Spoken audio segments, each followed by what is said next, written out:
This is Nathan Fantasy Football League Updates.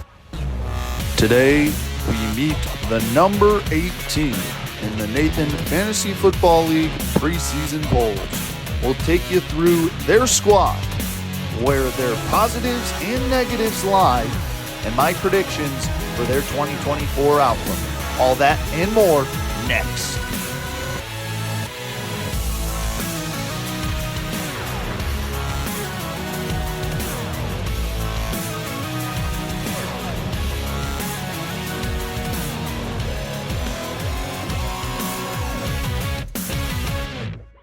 Nathan, Fantasy Football League Updates. We are back with another episode and another preseason poll ranking. This time we've got the number 8 team in our 10-man PPR 2-quarterback league, including punters. We always have to throw in the punters, but nonetheless, we have already revealed the 10th and 9th team already, so if you haven't seen those videos, go back and check those out. I'd highly recommend so you can get a feel for all the teams in the league, and obviously you can see how those teams stack up to today's team, the number 8 team in the polls. And as always, don't forget to like and subscribe and comment down below what you think my takes are on this team. If you think maybe some teams below it are better than this team, or if you agree, or if you think this team should be higher, let me know in the comments below. But let's get into the swing of things. Last time out, we revealed the number 9 team, the Bay City Bunnies, who are ahead of the 10 team, the Rocky River Rough Riders. So 2 teams that have had success, and for the Bay City Bunnies have won a championship, but this year this is their lowest preseason ranking, and we're going to back it up at the 8th spot with another former champion. That's right, the Year 2 champion, also known as the California Poppies. Well, this year it's the Grand Rapids Groundhogs that slide in at number 8. That is right. So once again, another champion finds themselves low on the totem pole. And I've got a lot of good reasons for that, but let's jump right into this. This is a team that obviously year 1 was bottom of the league. Then year 2, they made a lot of adjustments and were the best team in the league, winning it all. Year 3, it was another rocky go. They were known as the bye week, and for good reason. They finished at the bottom of the league again, and really just a rough go of things. You really have that roller coaster motion. You went up, down, well, rather down, up, down. Nonetheless, this is a team that made a lot of interesting moves on draft day. They they started by trading up in the second round and then traded their first and 2 seconds to trade out of those rounds. Their first pick came in the 3rd round. They went with a brand new tactic. It's the groundhog tactic. You bury yourself after the first 2 rounds and you pop back up and hope there's good players. So we're going to find out if this method works. But their first pick came late in the 3rd round. They had back-to-back picks, and then they had 11 total picks between round 3 and 7. So pretty much their entire lineup was filled out by the end of the 7th round, and some good bench depth. So obviously you look at that and you go, great. You don't have a superstar, but you have a lot of great pieces that are going to be consistent, which I think you can agree with that method. I think there were a lot of positives to that method. But similar to the Bay City Bunnies, the way I look at this is they had better value on the board than what they took sometimes. And granted, I looked at this team and said, they can afford risks. You have 11 picks between round 3 and round 7. You definitely can afford to take some gambles and take some risks with some of these younger players or players in weird situations. I think they did that, but I think they avoided a lot of the safer players, which to me definitely puts it in a weird spot. But let's get into the team and deep dive these players. So the first player, or rather the first quarterback on the board for this squad, they went with a rookie, which granted, I think it's a fine pick, but as your quarterback 1, I don't necessarily love the rookie leading the quarterback room. It's Jaden Daniels. Yes, the number 2 overall pick by the Washington Commanders will be the first quarterback naming this Groundhogs fantasy roster. And Jaden Daniels, he's got a great rushing upside. It could, really remind you of what Anthony Richardson did in his couple of games where he played healthy. But he also has a decent receiving core and a all right offensive line, but obviously going to Washington, who's desperately needed a quarterback. Is this the guy? And, Jaden Daniels has got a pretty decent arm, so excited to see what Jaden Daniels does. But as your quarterback one, don't know how to feel about the rookie leading the way. It could be consistent. It could be a little inconsistent. We'll have to see. But like I said, there's risky pick one. Then we move on to quarterback two, which obviously he picked in the 7th round. He went out and got Tua Tagovailoa. Yes, Tua turned the ball over, as I like to say, because obviously the turnover numbers and the health has really been a problem for Tua. But nonetheless, he's got great weapons. He's got a cannon of an arm. I think it's a solid pick. Obviously, I might think of him more as your quarterback one because obviously a 50-50 pick with Jaden Daniels, but love the pick of Tua Tagovailoa to really round out that quarterback room. I feel like it's a very 50 middle-of-the-row quarterback room. Then we move on to your running backs. The first pick, actually, for the Grand Rapids Groundhogs is their running back one. It's Devon Achane. So another Dolphins player joins the room. So obviously that bye week for the Dolphins, you're missing a quarterback, missing a running back. We'll see how that plays out. But nonetheless, Achane had, when healthy, some great games. 50 fantasy points one week. It was an impressive campaign for the rookie, but obviously still, splitting the backfield with Mostert is not ideal. I feel like he was way overvalued this year in fantasy football. He's still in a committee backfield with Raheem Mostert, where 1 week Mostert's going to score 20 fantasy points a game, and Achane's going to get you like 7 or 8. He's still a running back that I have a lot of question marks on, and definitely feel like that's risky pick number 2, where I don't really know. Is he going to take over the backfield? I think that's definitely a possibility, in which it's a great pick then, but I don't really see him taking over that backfield solely as the running back. So I think it's a little bit of a sketchy running back one situation, but you back it up well with the pick of James Cook for the Buffalo Bills. James Cook obviously coming back for another season with Buffalo. He's shown great receiving yard potential, really gives you more of that 2 years ago Austin Eckler vibe, where he's really making a lot of plays out of the backfield. And with a team that lost a lot of wide receiver power, he's going to be getting a lot more dump-offs from Josh Allen. And this is a Bills team that's probably going to lean on the run game a little bit more. So you love the upside for James Cook. So I love that running back pickup to really round out that room. Now we move to the wide receivers, and we continue to shake things up. Marvin Harrison Jr. goes off the board, and this is somebody in my previous mocks that I pretty much nailed to the Groundhogs. They said, Marvin Harrison Jr., the number 4 pick. So he's got the number 2 pick and the number 4 pick in this year's draft. And Marvin Harrison Jr., really good upside. He's, people are raving about how excellent he is and how he's been good in training camp. So I'm excited to see what Marvin Harrison can do. It is his offense in Arizona. He really only has to compete with Trey McBride for targets in Arizona. And as long as Kyler Murray can stay healthy, that's a good wide receiver. It's just a matter of, can he be super productive? I don't know yet, so that's why I marked this down as another risky pick for the Groundhogs. And it's another gamble type pick. I could see Marvin Harrison Jr. breaking out, having like a rookie Justin Jefferson campaign. He is that good. It's just a matter of, can Arizona scheme him in well enough to the offense? So I'm very 50-50 on Marvin Harrison right now.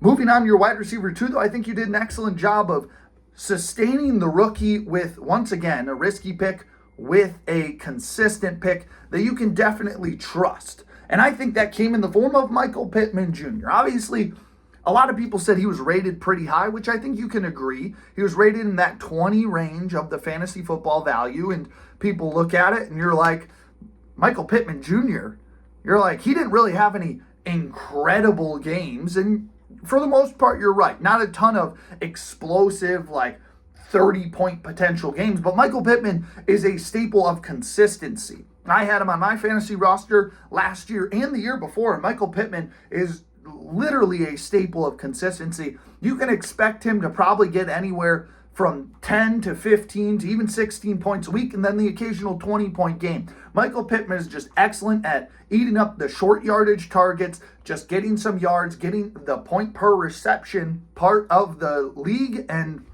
He really works well with that. So that's a consistent scorer for you that I think really helps balance out those risky picks. So I think you've done a good job of taking the risky picks, but then backing it up with someone that can be a little bit more consistent. Moving down the board to your tight end position, with your second pick in the draft, you went back-to-back, Devon Achane, and then you went out and got the first tight end off the board, Travis Kelce. Huge Travis Kelce fan. I think he's, love his podcast. He's a really funny guy, but great fantasy football tight end. I feel like the tight ends, I talked about this in the last episode with Sam Laporte, I felt like all the tight ends were a little overvalued. And for Travis Kelce, he was ranked as the number one tight end in fantasy football after arguably his worst campaign of the year. He really struggled to find the end zone until we got into the playoff time, and I don't know, it just felt off. And is that a thing with age? I don't really think so, but I think Travis Kelce is a great fantasy football player. He's going to get you consistent points, consistent targets, and a Chiefs offense that, of course, loves to throw the football. But I feel like, once again, tight ends, a little too early on Travis Kelce. I felt like with the first tight end off the board in the third round, I felt you probably could have waited a little bit longer to get him. But nonetheless, I don't hate the Travis Kelce pick. You can definitely feel anchored at that position. It's just, how does he perform this year is my main concern. And I'm, once again, a little bit more, probably 60-40 on Travis Kelce. Now moving to your flex position. Once again, you got another anchor staple, I feel like. Obviously a little bit more age implied, but you went out and got Cooper Kupp to round out that wide receiver 3. I think he can, even if Marvin Harrison doesn't pan out, slide up to that wide receiver 2 or wide receiver 1 position if he can really return to form. Obviously, some recent news has arisen. Puka Nacua is week to week, so could that benefit Cooper Kupp? Obviously, but if he can't stay healthy, more problems. But he's in a Rams offense that loves to air the ball out, and you can guarantee plenty of targets for Cooper Kupp and Puka Nacua. I really don't have a fear of the Rams offense and sharing a lot. The touchdowns is the main part that, you can worry about the share size, but target share size is perfectly fine. Love the go get of Cooper Kupp. I feel like that's a great staple for this team, and I don't mind it at all. Now we move to the special teamers and defense. First off, we're a lot late to the defensive side of things. You went out and got the Colts defense, which can be playing in a weaker division in the AFC, but nonetheless, I still worry about their consistency. I view this defense as more of a probably week-to-week waiver wire person, as a team that is going out on a week-to-week basis probably and snagging up some different defenses to try to get some more points out of them. But nonetheless, I don't mind the Colts defense, but don't love it. Then we move to your kicker. It's Cairo Santos, the kicker for the Chicago Bears.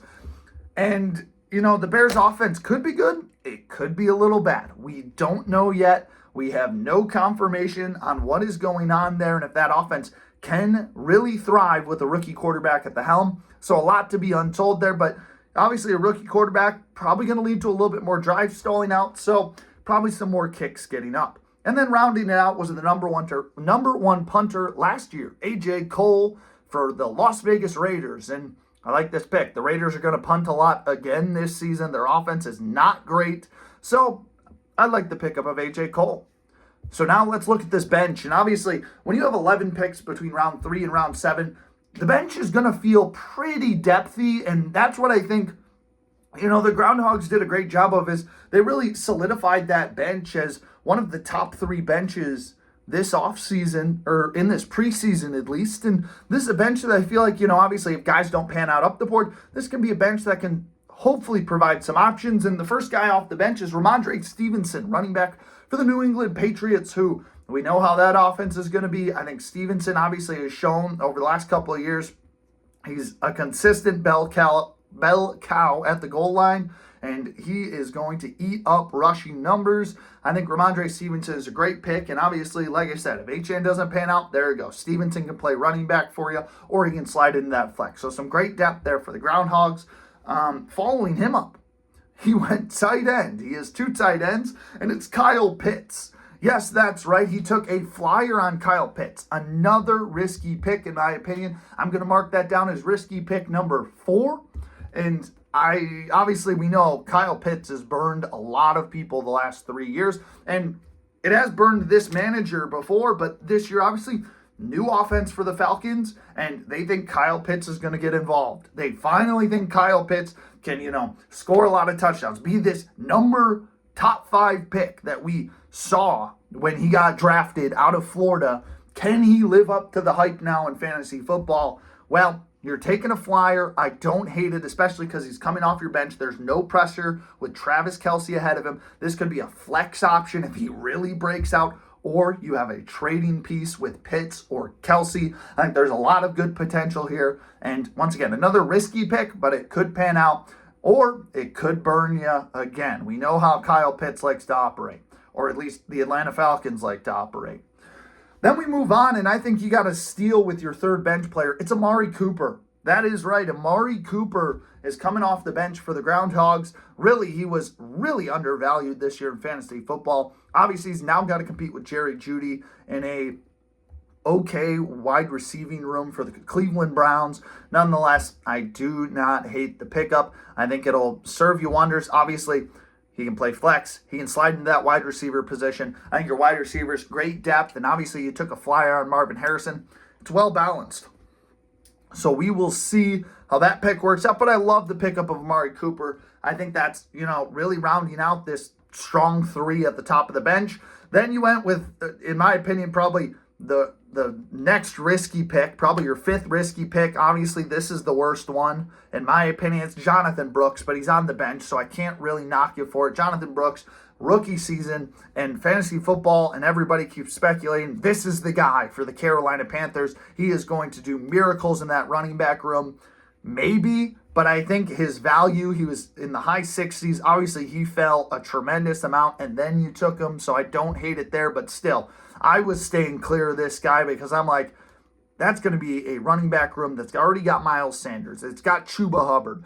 I don't think Jonathan Brooks is going to separate himself that much that he is going to be worth a pick in the top 100 in our league. And, you take a flyer on him. You can afford to do that because obviously you had plenty of picks to cover depth, and you did a great job of covering depth, which I think is definitely a positive suit in this Groundhogs team, which could make them deadly, and we'll let you know my predictions shortly. But then let's round out this group. This is a guy that really likes his 4-quarterback system. He likes to have 4 quarterbacks available. He took another risky pick on J.J. McCarthy, another rookie quarterback who obviously we know probably not starting week 1. But nonetheless, I do not hate the pick. Obviously, eventually we expect him this season to get in and get some playing time for the Minnesota Vikings, and we expect it sooner rather than later, especially with Sam Darnold being the one ahead of him. I just want to ease him into the offense and make sure he's ready to go and can essentially feed Justin Jefferson. But still, I don't hate the pick. Some good rushing upside with J.J. McCarthy and some great throwing options on that Vikings offense. So I don't hate this 6th risky pick. And then moving down the board to match the risky quarterback. Once again, you went with technically your quarterback 3. It's a little bit risky because he's in a similar situation of J.J. McCarthy, but in reverse. It's Russell Wilson. Russell Wilson has the starting job in a new home for the Pittsburgh Steelers. Obviously, Justin Fields is waiting behind him, and I've seen some great things from Justin Fields out of training camp. So how long can Russ hold on to that starting job? I could see him keeping it all season and them having Justin Fields learn behind him.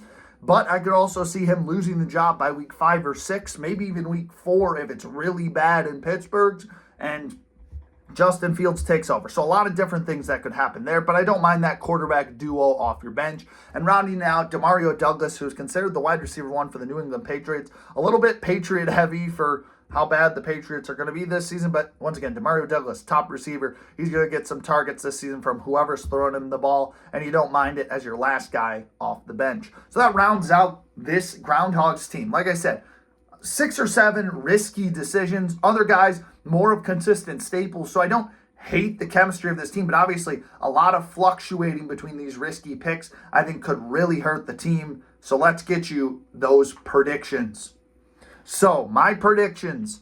Let's start with the floor for this Groundhogs team. Obviously, these risky picks don't pan out. And obviously, some of these consistent guys, either injury-prone like Cooper Kupp and Tua Tagovailoa, don't really stay healthy and problems start to spew and risky picks don't pan out, this team could fall fast, and it's a 2-12 season as your floor. I think that's, assuming the worst. But then on the flip side, assuming the best of this team, I really think this team, if the risky picks pan out, everybody stays healthy, the consistent guys continue to stay consistent, the ceiling for this team is phenomenal. This could be a top team in the league at 10-4 as their ceiling if things really go well. Obviously, that's assuming the best and worst. So where do I meet? Kind of in the middle. I think this is very similar to a Bay City Bunnies situation. I think they'll have some ups, some downs. Some weeks they're, rookies and, risky picks are going to pan out. This could be a great team, but I also think they're going to have some rough weeks. I think injuries might affect them a little bit. I'm going to go with my final prediction at 5-9 for the Grand Rapids Groundhogs. I think, some of these guys will pan out. I think Marvin Harrison Jr., you take a risk. Obviously, I'm 50-50 on him, but if he pans out, it turns out to be a great pick and could help you win some games. But obviously, other guys, not so much. I don't know if Devon Achane is really worth that running back one pick. I know he had some great games, but he's still a running back by committee in Miami, and I don't know if he takes over that job. And obviously, we've got to see how Jaden Daniels pans out. I think he could be a fine quarterback. I don't know about a quarterback one, but like I said, you've got good quarterback depth. I think this is another 5-9 team. I think the bench really helps you boost yourself and separate yourself from the Bay City Bunnies. Once again, same division between the Bunnies and the Groundhogs, so it should be fun to see those teams battle. Of course, the Rocky River Rough Riders in the other division, and as we move on, we'll get to see some of the other teams and see how the divisions officially shake out. But like I said, should be some fun battles between the Bunnies and the Groundhogs moving forward, fighting for ground territory, if you will. Those are both burrowing animals, but nonetheless, that is my prediction, a 5-9 finishing season for the Groundhogs this year. Let me know what you guys think in the comments below. Do you agree? Do you disagree with my takes? Did they take enough risks and back it up with enough safe picks? Only time will tell, but I think this is a Groundhogs team that could definitely make me eat my words a lot more than the other two teams prior. But nonetheless, that'll conclude today's episode. Your number 8 team, the Grand Rapids Groundhogs, will round out today's preseason rankings. Next time, we will have the number 7 team and some more excitement along the way here on the Nathan Fantasy Football League Updates Network.